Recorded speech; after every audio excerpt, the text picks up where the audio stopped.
Hai, terima kasih untuk teman-teman atau ibu bapak yang tidak skip video ini. Dan untuk teman-teman atau ibu bapak yang bertanya-tanya mengapa video perjalanan ziarah hari yang keempat munculnya di awal hari yang kelima, jawaban yang saya bisa berikan adalah banyaknya kegiatan yang dilakukan oleh si peziarah di hari yang keempat menyebabkan si peziarah hanya memiliki waktu untuk membagikan refleksi yang ia berikan di awal hari yang kelima. Jadi, mohon dimaklumi. Dan untuk teman-teman atau ibu bapak yang baru pertama kali menonton video dari ziarah sama-sama, ini adalah perjalanan ziarah saya dalam membaca Alkitab secara kronologis dalam waktu 1 tahun, hari yang keempat, yaitu yang terambil dari kitab Kejadian pasal 11, 12, 13, 14, dan juga diparalelkan dengan kitab 1 Tawarik pasal yang pertama, ayat yang ke-24 sampai ayatnya yang ke-27. Nah, dari berbagai perikop ini sebenarnya saya dapat siraman rohani dari Tuhan untuk saya pribadi banyak sekali. Kemungkinan saya bisa saja memberikan file-file yang saya tulis dari Google Docs, mungkin saya bisa post di Instagramnya Ziarah Sama-sama atau di status WhatsApp dari si peziarah ataupun di bagian community dari YouTube channel Ziarah Sama-sama. Nanti saya akan pikirkan. Nah, tetapi satu hal mungkin yang perlu saya mention di awal yang akan saya jelaskan atau ceritakan nanti adalah betapa kalau kita mengikuti atau membaca Alkitab secara seksama dari pasal 11 dan 12 dari kitab Kejadian, kita bisa menemukan bahwa ada bagian dari dua pasal itu yang tidak bisa dimengerti secara jelas kalau kita tidak membaca bagian yang lain di Alkitab. Maksudnya begini, jadi ada bagian di pasal 11 dan 12 yang hanya bisa dimengerti dengan jelas dan clear ketika kita membaca Kisah Para Rasul pasal yang ke-7. Loh, kok baca Kejadian terkait dengan baca Kisah Para Rasul? Kan rentangnya jauh sekali, ribuan tahun. Nah, ini akan saya jelaskan nanti. Beberapa hal inilah yang saya dapatkan dari pembacaan beberapa perikop di hari keempat yang indah ini. Jadi kita melanjutkan kisah dari penyebaran bangsa-bangsa dari keturunan Sem, Ham, dan Yafet di pasal yang ke-10.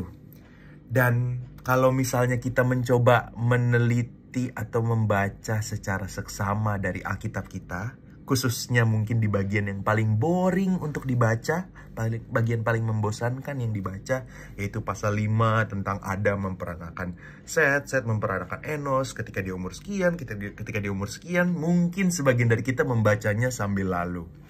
Nah, tetapi dari Adam sampai Nuh, 10 generasi itu, lalu kemudian Nuh di pasal 11 setelah Babel, dari Nuh sampai dengan Terah dan Abram, itu 10 generasi itu, ketika kita memperhatikan seksama di bagian tahun dan tahunnya, kita bisa menemukan bahwa jarak antara kejadian setelah air bah menghanyutkan bumi, ketika Nuh berusia 600 tahun, sampai dengan waktu kemungkinan peristiwa Babel terjadi, peristiwa di mana Allah mengacau balaukan bahasa itu terjadi, itu selangnya adalah 100 tahun. Kira-kira 100 tahun. Mengapa kira-kira 100 tahun? Karena kan di video kemarin dikatakan bahwa seorang yang bernama Peleg diberikan arti nama nih oleh firman Tuhan, yaitu dunia yang terbagi. Artinya, kemungkinan yang saya secara pribadi temukan bahwa nama Peleg diberikan oleh ayahnya yaitu Eber untuk menjadi inspirasi apa yang terjadi di pasal yang ke-11, yaitu Allah mengacau balaukan bahasa sehingga bangsa-bangsa terpisah-pisah dengan keunikan bahasa dan kebudayaan mereka masing-masing. Nah, jadi selangnya adalah 100 tahun. Kenapa saya harus bahas ini? Karena ini menunjukkan bahwa umat manusia tidak belajar sama sekali dari sejarah. Umat manusia sama sekali tidak belajar dari peristiwa sebelum air bah, yaitu bahwa keegoisan mereka, keinginan mereka untuk menciptakan kota yang besar, membuat menara yang tinggi, bahkan keinginan mereka untuk mencari nama yang besar. Semua keinginan egois ini harusnya mereka tidak lakukan lagi jika mereka belajar dari sejarah. Tapi mereka lakukan itu lagi. Selangnya hanya 100 tahun. Yang saat itu 100 tahun tidak selama dengan apa yang kita rasakan sekarang kalau 100 tahun. Tentu lama sekali. Maksudnya adalah hanya satu generasi saja.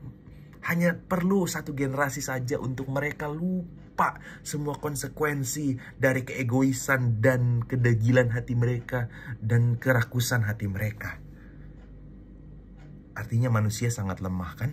Manusia lemah banget. Lupa dan kembali jadi egois. Bahkan egoisnya nggak sendirian, egoisnya sama-sama.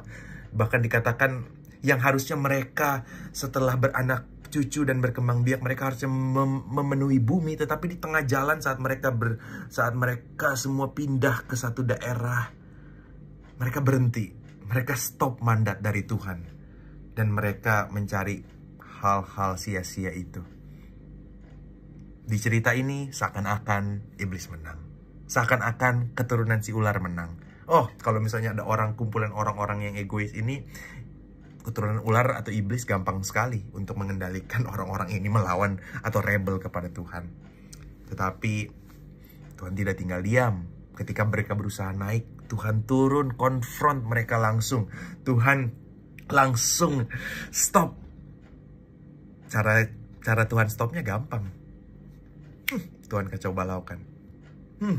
Tuhan sentil mereka dengan bahasa yang jadi berbeda-beda. Di sini iblis tidak jadi menang, keturunan ular tidak jadi menang. Allah dengan kemahakuasaannya yang begitu besar mudah saja mengacaukan bahasa. Bayangkan bahasa-bahasa unik, ratusan ribuan bahasa yang dimiliki oleh semua orang di dunia saat ini. Karena kemahakuasaannya Allah kita. Sehingga iblis tidak jadi menang. Tuhan tetap memelihara janjinya bahwa someday, belum tahu kapan, keturunan dari Hawa akan meremukkan kepala keturunan si ular. Teman-teman dan Bapak Ibu, next dari cerita itu saya belajar kesabaran Tuhan dan waktu Tuhan. Kesabaran Tuhan bahkan belum pernah berkata di pasal ke-12 dan di pasal 11 bahwa Tuhan itu panjang sabar. Tetapi bagi kita yang mau memperhatikan dengan seksama tahun demi tahun yang ditulis, yang seakan-akan membosankan itu, kalau kita memperhatikan dengan seksama, jarak dari Adam sampai dengan Abram, mulai dari Adam, Set, Enos, Kenan, Mahalaleel, Yared, Henok, Metusalah, Lamek, Nuh, Sem, Arpaksad, Selah, Eber, Pelek, Rehu, Seruk, Nahor, Tera sampai Abram. Itu jaraknya dari kelahiran, dari penciptaan Adam sampai kelahiran Abram adalah sekitar 2018 atau 2019 tahun. Bagi manusia ketika sebuah janji lama ditepati, mungkin manusia yang sedang menunggu janji itu akan mengatakan, oh, orang itu tidak menepati janji. Itu waktu manusia. Tuhan rela menunggu 2000 tahun sampai seorang yang dinamakan Abram muncul. Tuhan sabar, Tuhan panjang sabar. Tuhan gak cepat menyerah saat manusia seperti saya dan juga teman-teman ibu bapak bisa menyerah. Tuhan gak sama sekali tidak cepat menyerah. Dan timingnya Allah bukan timing kita.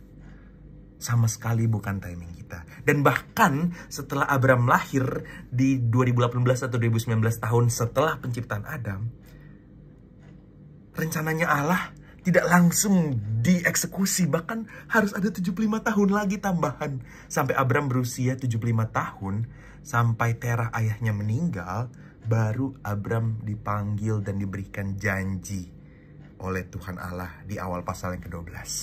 Dan ini akan menuntun kita pada pembahasan yang tadi saya katakan di awal mengenai keterkaitan kejadian dan kitab Kisah Para Rasul. Kalau kita memperhatikan seksama, teman-teman dan ibu bapak, kalau saya mencoba melihat catatan saya, kalau misalnya kita memperhatikan kejadian pasal 11 ayat 26, di situ dikatakan, setelah Terah hidup 70 tahun, ia memperanakan Abram, Nahor, dan Haran. Setelah Terah berusia berapa? 70 tahun.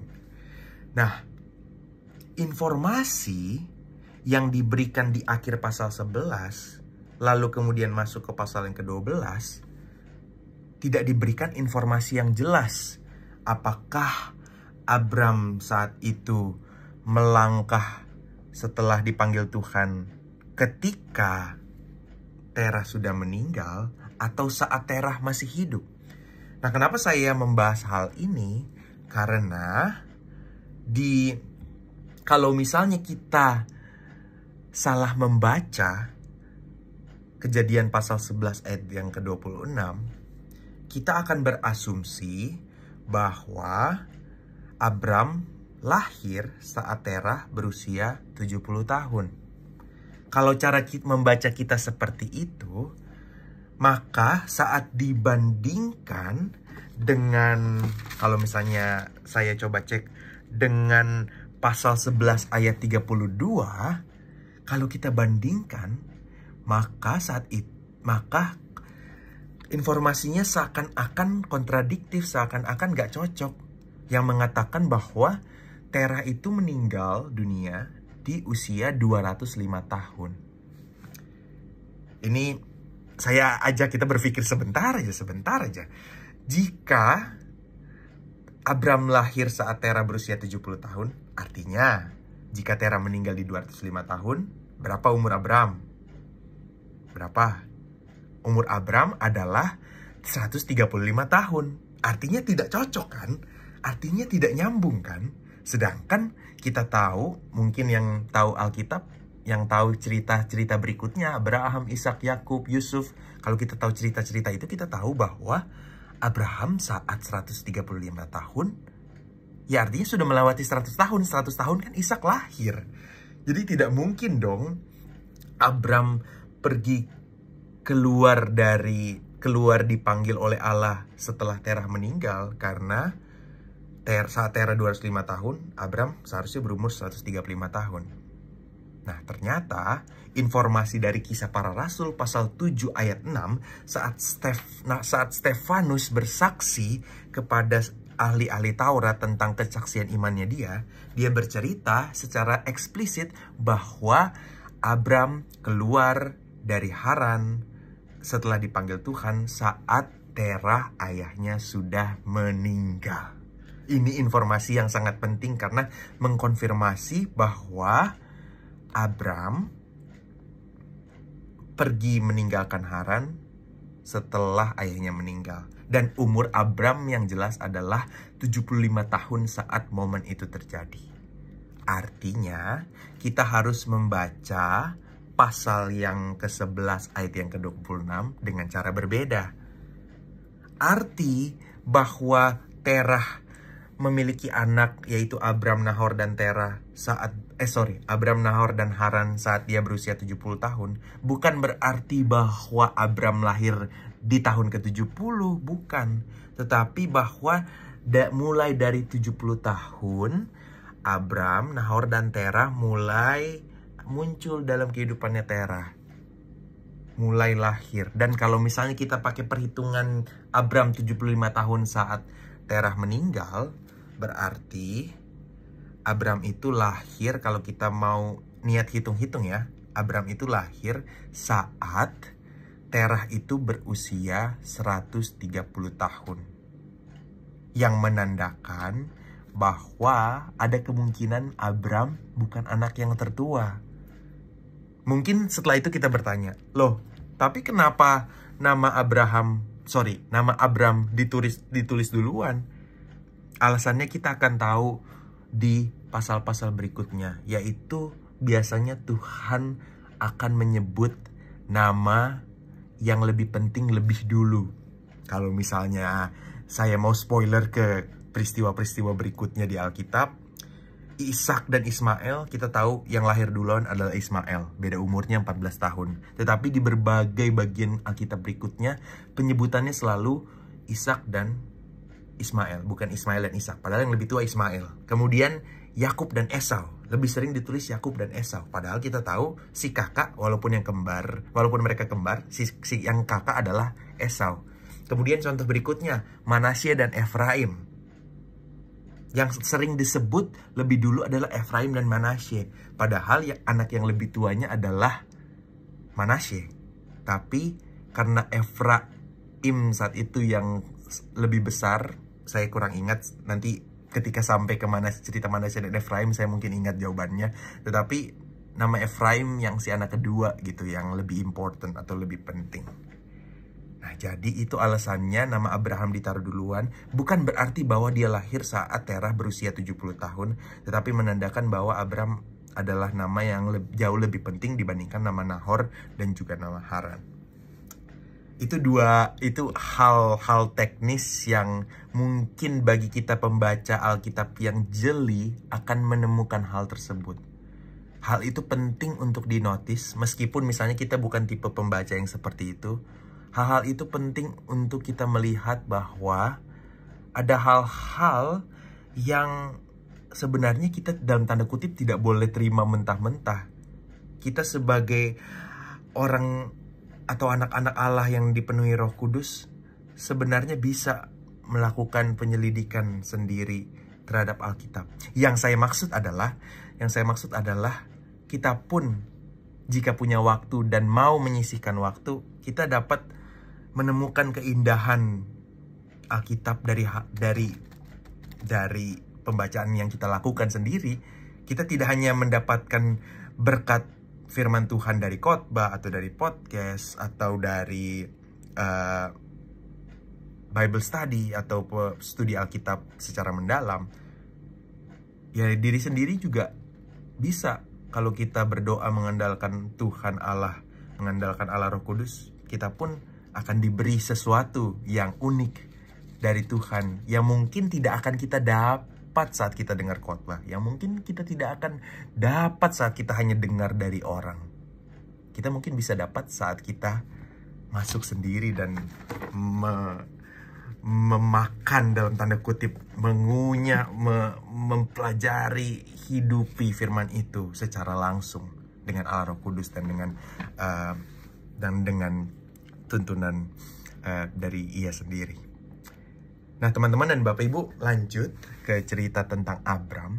Ketika orang-orang di pasal 11, orang-orang yang tidak kenal Tuhan, yang tidak mau bergaul dengan Tuhan, ketika mereka mencari dan menginginkan nama yang besar, kota yang besar, ternyata orang yang dekat dengan Tuhan, orang yang dipanggil dan dipilih oleh Tuhan, dikatakan di ayat yang pertama dan kedua, yang ketiga, semua berkat, nama besar, kota yang besar, bangsa yang besar, itu Tuhan bisa kasih dengan cuma-cuma. Tuhan bisa kasih dengan cuma-cuma selama itu menjadi alat. Tuhan berkata bahwa nama yang besar yang nanti Abram akan miliki, bangsa yang besar yang Abram nanti akan dapatkan, itu supaya Abram bisa menjadi berkat. Jadi yang Tuhan berikan akan menjadi alat untuk Tuhan menyatakan rencananya.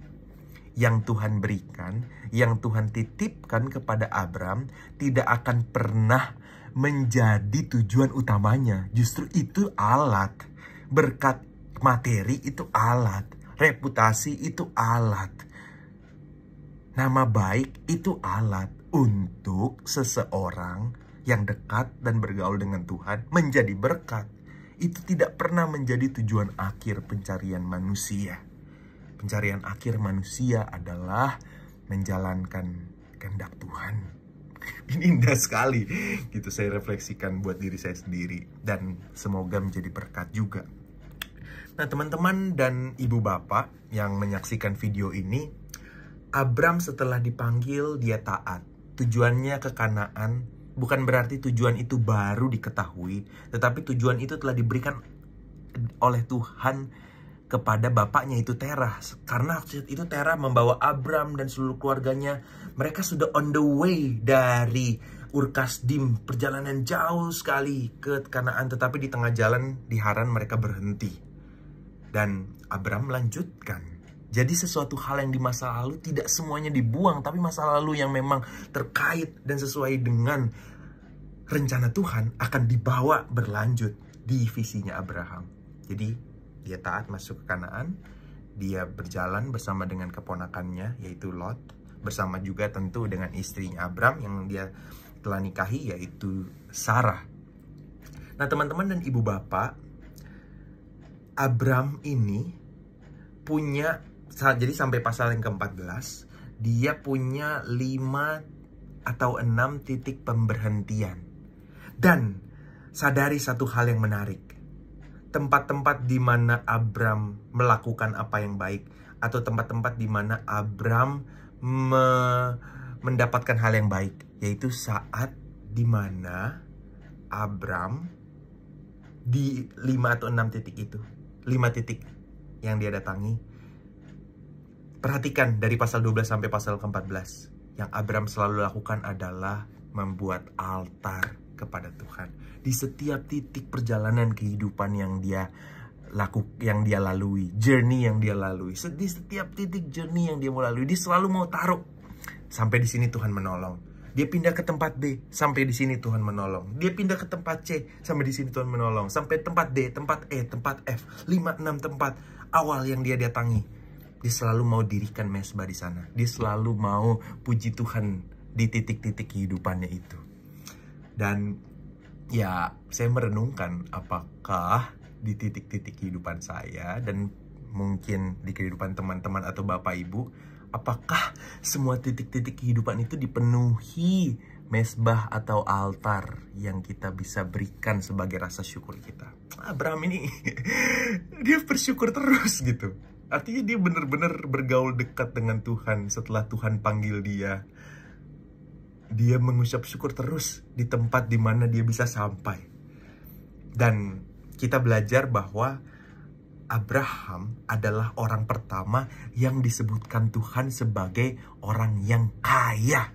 Orang pertama, 18 generasi di atasnya Abraham, mulai dari Nuh ke atas sampai Adam, tidak ada yang disebutkan sebagai orang yang kaya.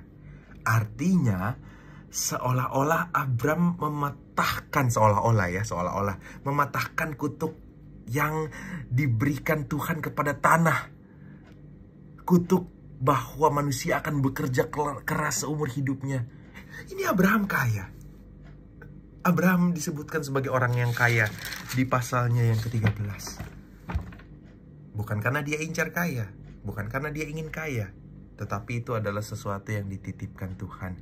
Bahkan ya, ketika Tuhan berkenan, ketika Tuhan menyertai, yang mana dari berbagai pendeta kita tahu bahwa kata berkat di bahasa Ibrani itu awalnya adalah kata restu. Ketika sesuatu direstui oleh Tuhan, kadang-kadang Tuhan kasihnya lebih dari yang diharapkan oleh Abram. Kenapa saya bilang lebih? Karena di pasal yang ke-13 ayat 6 di situ disebutkan bahwa harta mereka, baik ada Abram maupun Lot, terlalu banyak. Bahkan mereka sampai nggak bisa tinggal sama-sama. Bayangkan seberapa banyak ternaknya. Their silver, their gold, perak mereka, emas mereka, banyak sekali gitu. Artinya yang Tuhan kasih atau yang titipkan bagi yang Tuhan berkenan itu bisa lebih dari ekspektasi, mungkin dari ekspektasi terliarnya Abram dan ekspektasinya Lot. Dan teman-teman, ibu bapak, kita bisa notice di sini bahwa ya Alkitab kita jujur mengakui bahwa Abram punya kelemahan. Dan dari pasal 12 sampai pasal yang ke-14 kita bisa melihat 3 tantangan yang Tuhan hadirkan muncul dalam kehidupan Abram. Oke. Tantangan yang pertama adalah kelaparan. Jadi saat itu Abram sudah masuk ke tempat journey yang kedua, yaitu Bethel. Lalu kemudian terjadi kelaparan. yang harusnya mereka on the way ke tempat yang ketiga, yaitu Negeb. Di momen dari tempat kedua itu ada kelaparan terjadi, sehingga mereka harus pergi ke tempat sementara, yaitu ke Mesir saat itu, mereka sebagai orang asing. Dan ternyata Alkitab jujur mengakui bahwa Abram punya sedikit sifat egois. Bahkan mungkin buat kita sekarang, buat perspektif kita zaman modern, itu bukan sedikit, itu kayaknya egois banget. Karena secara menyedihkannya, secara miris, Abram disebutkan sebagai orang yang pertama di Alkitab kita yang, mohon maaf, dia orang pertama yang menjual istrinya. Dia rela tukar istrinya Sarah, dikasih ke Raja Firaun supaya dia bisa selamat, supaya dia nggak mati. Dia ada sikap egois yang mana dia lebih peduli keselamatan dirinya sendiri dibandingkan istrinya. Bibit egois. Istrinya ketukar atau kejual dengan dia dikasih kambing, dia dikasih domba, dia dikasih pekerja tambahan oleh Firaun. Dan Tuhan memperlihatkan kalau dosa itu dampaknya tidak hanya untuk dirinya sendiri, tetapi orang yang dikasihi, bahkan sampai orang yang terkena konsekuensi dari dosa-dosanya dia gitu. Firaun dan seisi rumah, seisi istananya dia, seisi palace-nya dia kena kutuk, kena wabah dari Tuhan. Satu dosa tidak berdampak, tidak berkonsekuensi pada diri sendiri, tetapi orang-orang di sekitar dari si Abram. Tapi puji Tuhannya, Tuhan masih membuat Abram dan Sarah selamat dan segala milik mereka selamat. Dan Abram masih mau taat. Dia nggak menyerah saat dia salah. Dia maju ke tempat ketiga, ke tempat keempat, ke tempat kelima. Sehingga di tantangan kedua dan tantangan ketiga yang Tuhan berikan, yang mana tantangan kedua adalah konflik internal, yang mana ketika harta mereka terlalu banyak antara Abram dan Lot, mereka harus decide sesuatu, harus memutuskan sesuatu di di peristiwa yang cukup kompleks. Dan ternyata saya refleksikan, ternyata orang yang dekat dengan Tuhan, orang yang bergaul dan beribadah dengan Tuhan, ternyata bisa loh secara nggak langsung memiliki karakternya Allah. Karena ketika Abram dan Lot menemukan bahwa antara pekerja mereka satu sama lain berkelahi, maka Abram bisa loh dengan hikmat dari Tuhan mengatakan sesuatu. Sepertinya kita harus pisah. Separate it. Kita tidak boleh tinggal di tempat yang sama. Saya tiba-tiba teringat saat merefleksikan bagian ini yang di pasal 13 ya. Saya tiba-tiba teringat kata yang sama saya belum cek bahasa Ibraninya, tapi dari Inggris dan Indo kata yang sama digunakan Allah saat memisahkan dua hal yang sebenarnya tidak bisa bergabung. Tuhan memisahkan terang dari gelap. Tuhan memisahkan air yang di atas dan air yang di bawah, membentuk cakrawala. Tuhan memisahkan siang dan juga malam. Dan Abram secara nggak langsung meneladani apa yang Tuhan lakukan. Apa yang banyak yang tidak bisa bersatu, Abram katakan, ya harus pisah. Abram dan Lot harus tinggal di tempat yang berbeda, sehingga berkat Allah itu bisa semakin menyebar dengan mereka berdua berpisah. Tetapi ternyata keteladanan seseorang, kedekatan seseorang dengan Tuhan ternyata tidak bisa di copy paste. Ternyata tidak bisa dijiplak selain hanya dari motivasi pribadi. Karena Lot tidak seperti Abram.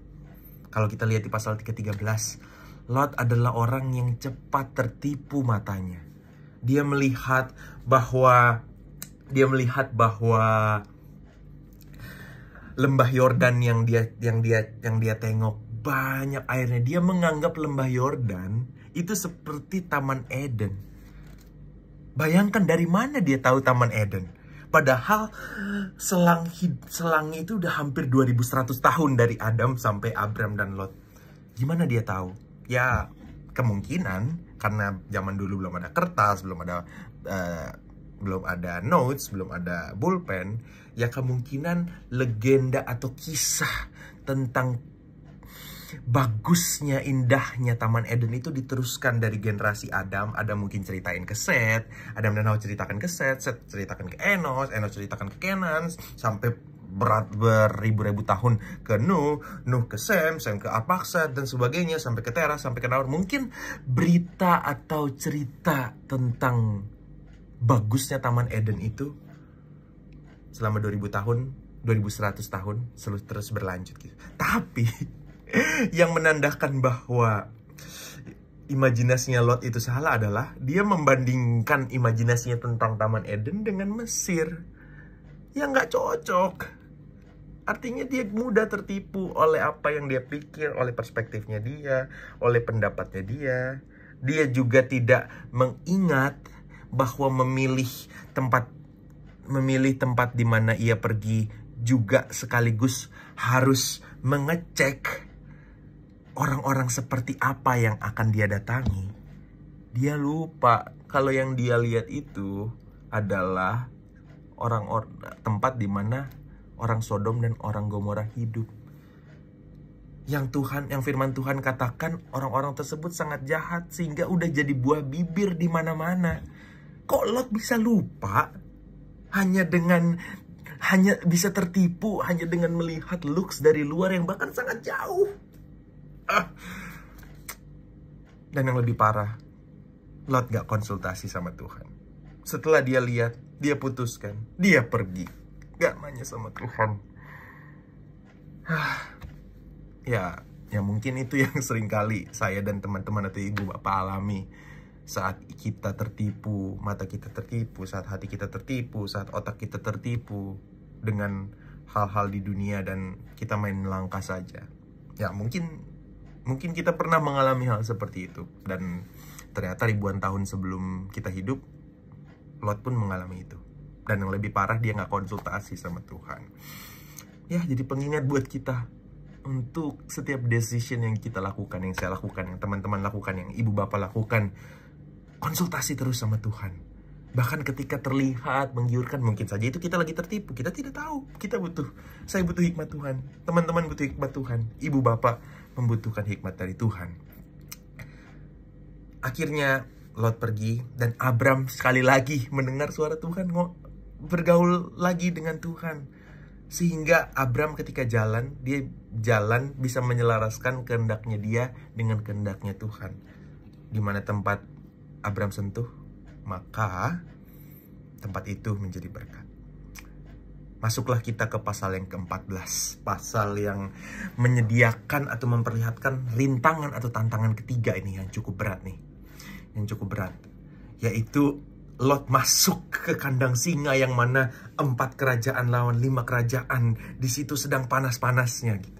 Di sini terlihat bahwa beda sekali ya. Atmosfer keluarga Allah, keluarga yang disertai Allah. Dan atmosfer bangsa yang sama sekali tidak mengenal siapa itu Tuhan Allah gitu. Yang mana penuh dengan dendam, penuh dengan penaklukan, saling mau menyerang, balas dendam. Wah, 12, 13, 14 tahun 9 bangsa ini saling menerkam satu dengan yang lainnya. Sampai akhirnya yang pihak yang ditindas marah dan akhirnya mencoba membalas dendam gitu. Tetapi yang pihak diktator ini, yang walaupun hanya 4 raja, kayaknya terlalu kuat buat si 5 raja ini gitu. Dan menyedihkannya, Lot masuk ke kandang singa itu. Dan hartanya dia justru menjadi sebuah godaan yang akhirnya membuat Lot dan juga barang-barang yang dia punya, harta yang dia punya ikutan diculik gitu. Pekerjaannya dia, semua yang dia punya. Dia masuk malapetaka. Dan puji Tuhannya, ada orang-orang yang kabur saat itu yang Tuhan izinkan untuk tetap bertahan hidup sehingga bisa menyampaikan pesan bahwa Lot diculik kepada Abram. Tuhan baik banget ya.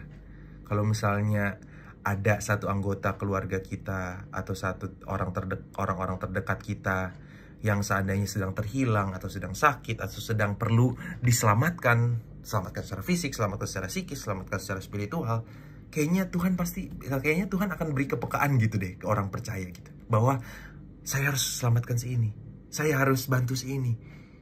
Jadi kalau Tuhan sudah peduli sama orang tersebut, sama orang-orang terdekat kita, pasti Tuhan akan gerakan kita untuk bisa tolong orang-orang tersebut. Dan Tuhan gerakan Abram, sehingga ini rintangan yang ketiga, menyelamatkan Lot. Oke, perhatikan hal ini teman-teman dan ibu bapak. Ini menurut saya pasal yang paling wow dari semuanya. Semuanya wow, tapi level wow-nya meningkat gitu. Abram, kalau kita notice dari pasal 11 ayat-ayat akhir sampai pasal 13, Abram gak pernah perang, Lot gak pernah perang. Tetapi Abram harus menyelamatkan Lot dari kandang singa. Secara perspektif manusia yang gak pernah perang, mungkin gak akan bisa lakukan apa-apa. Mungkin dia bisa pasrah. Tapi ternyata orang yang dekat sama Tuhan, seperti Abram, orang yang bergaul sama Tuhan, ternyata bisa menjadi seorang bos atau pengelola berkat yang baik. Abram ternyata tahu cara mengelola berkatnya. Mengelola berkat yang Tuhan beri yang sangat banyak kepadanya. Kenapa saya bisa bilang ini? Karena di pasal yang ke-14 ini dikatakan bahwa ternyata Abram punya 318 pekerja yang dia sudah latih berperang. Artinya Abram selama masa hidupnya, selama masa perjalanannya, dia bukan bos yang ongkang-ongkang kaki. Dia tidak hanya bos yang fokus untuk tambah ternak, bikin ternak makin bagus kan. Bentuk hartanya tidak hanya emas dan perak ya. Tidak hanya gali emas, tidak hanya gali perak, tidak hanya membuat lembu ternaknya atau kambing dombanya itu semakin banyak jumlahnya, kualitasnya bagus-bagus. Dia nggak hanya berpikir itu, tetapi dia adalah bos atau pemimpin dari satu company, dari berkat-berkat yang besar.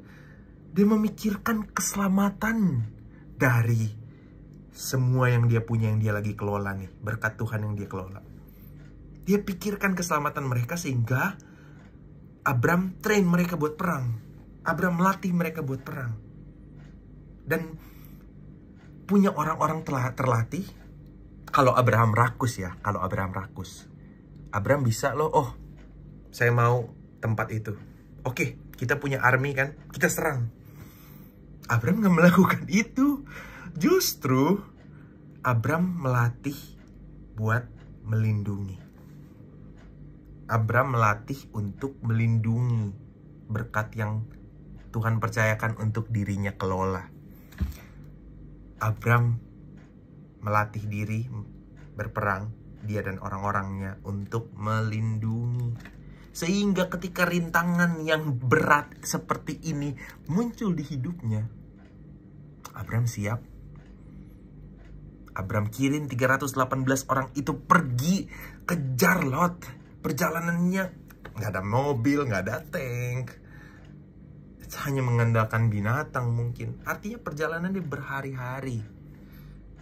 Bayangkan, dia bisa memimpin 318 orang berhari-hari kejar Lot, selamatkan Lot. Dan jika seseorang bergaul dengan Tuhan, apa saja yang diperbuatnya berhasil. Yang dilakukan direstui, berkenan. Dia bisa mengalahkan orang-orang yang menculik Lot. Dan bahkan ya, yang objektifnya atau goal atau sasaran dari Abram kan hanya menyelamatkan Lot dan juga harta-hartanya Lot. Tetapi somehow Tuhan kasih lagi lebih dari yang Abram harapkan. Abram kasih lebih dengan mengalahkan pihak yang kiri tadi gitu. Jadi mungkin ya, kita nggak diberitahu dengan jelas apakah Abram benar-benar kalahkan secara langsung atau seperti apa. Tapi at least keberadaan Abram di sana yang tujuan pertamanya hanya untuk menyelamatkan Lot, tetapi Tuhan memberinya lebih dari itu. kerajaan yang tadi sebelah kiri, yang 4 raja yang seakan-akan kuat dan diktator dan haus kuasa, haus jarahan ini, mereka ikutan kalah.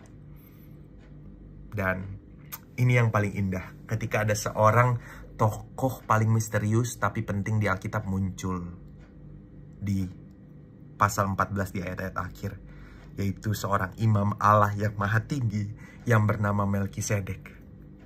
Imam ini dihadirkan Allah secara spesifik di momen setelah Abram menang, setelah Abram berhasil melewati rintangannya, supaya kita bisa melihat teladan hidup Abram yang Abram tunjukkan dari pasal 12 sampai pasal 14, yaitu apa? Teman-teman, Bapak Ibu, satu kata, memberi.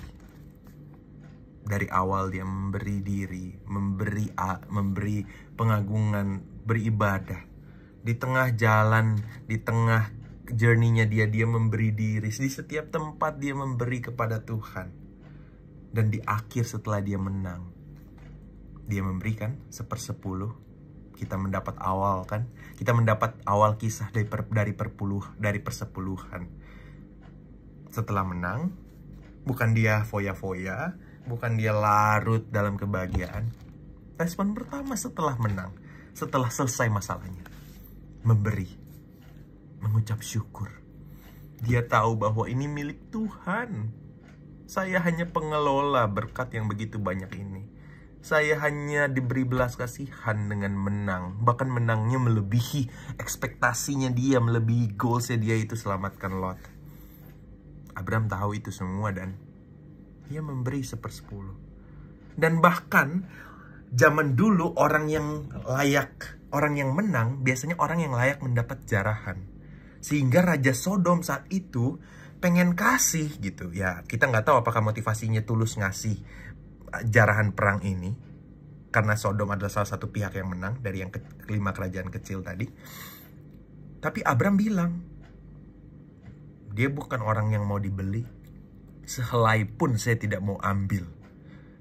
Sehingga dia bisa dikatakan bahwa Raja Sodom membayar Abram atau memberi berkat kepada Abraham. Dia tidak mau ada perspektif seperti itu muncul kepada dirinya. Yang dia tahu semua berkatnya dia dari Tuhan. Dan bahkan ya, orang yang dekat sama Tuhan seperti Abram ya, orang yang dekat sama Tuhan, dia akan mementingkan kesejahteraan dari orang-orang terdekatnya. Karena di pasal 13 kita diperkenalkan bahwa Abram ini memiliki 3 orang yang sudah jadi sahabatnya dia, atau sudah jadi sekutunya dia, atau jadi orang-orang dekatnya dia, yaitu orang yang bernama Eskol, Aner, dan juga Mamre. 3 orang ini saudaraan yang Abram ketemu dan dijadikan teman, sekutu. Dia malah mau mereka bertiga yang dapat jarahannya. Dia mau mereka bertiga yang dapat jarahannya, supaya kesejahteraan dari 3 temannya ini, dia tahu 3 temannya ini ya tidak sekaya Abram, tidak dipercayakan harta begitu banyak, tapi dia mau Eskol, Aner, dan juga Mamre bisa dapat yang mereka perlukan, bisa dapat haknya mereka. Wow.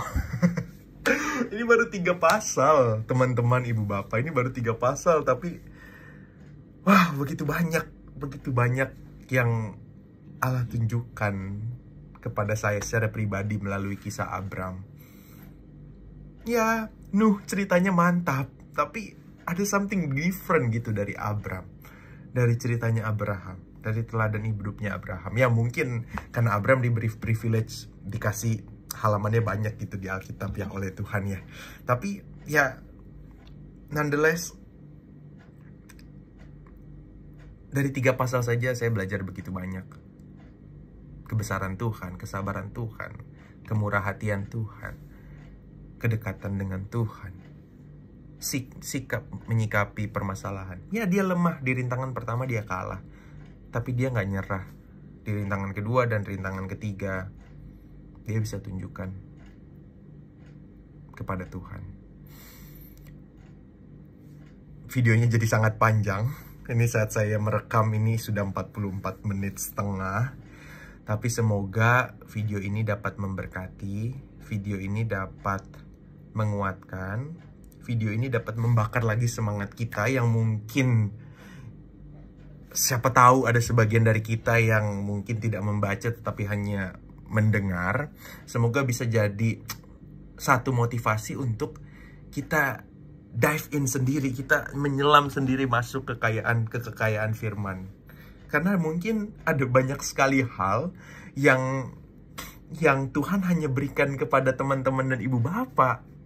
Hal-hal yang mungkin saya tidak akan dapat, tapi teman-teman dan ibu bapak akan dapatkan sendiri hal yang unik, yang benar-benar unik, berkat yang benar-benar unik. Kenapa bisa dapat kayak gitu? Ya karena Allah Roh Kudus yang menetap dalam diri saya, dan teman-teman dan ibu bapak tidak berbeda. Roh Kudusnya sama. Roh Kudusnya sama. Ketika kita mau dengan hati yang terbuka membaca firman Tuhan, bacanya nggak sambil lalu ya. Bacanya yang beneran karena mau dengar firman Tuhan, dengar suara Tuhan, dengar suara Tuhannya, dengar suara Bapaknya, dengar suara Penciptanya, dengar suara Penebusnya, dengar suara sahabatnya. Dengan hati yang begitu aja, Tuhan akan berikan kepada kita rema atau pelajaran rohani yang orang lain gak akan dapat, yang unik untuk diri teman-teman dan ibu bapak sendiri.